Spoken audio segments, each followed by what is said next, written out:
It doesn't have to be picture slides. Everybody thought that, oh, to make things simpler, that means I have to use a picture.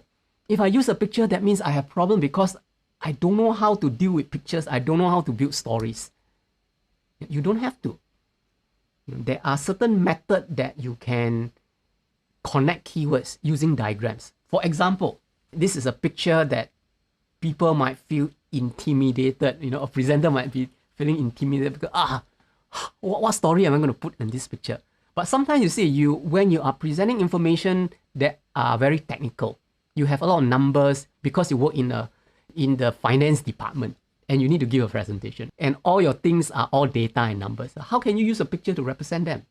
It's impossible. It's not that it's impossible, it's difficult. But it's possible to do that. But we don't always have to use pictures. We can use text. If you arrange the text into something more exciting and more interesting. Okay, let me make myself a bit smaller.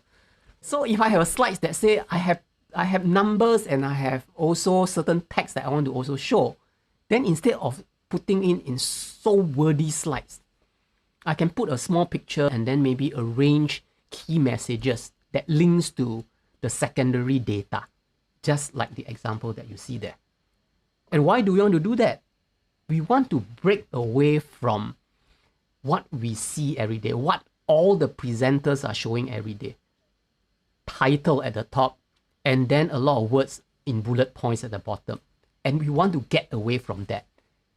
Moving from information that people tend to read into a format that people will see. Something more visual. So the whole idea here is that, come back to the same thing, is that anything you show on the presentation slide, you want to ensure that there is visual impact. Because without visual impact, there is no excitement.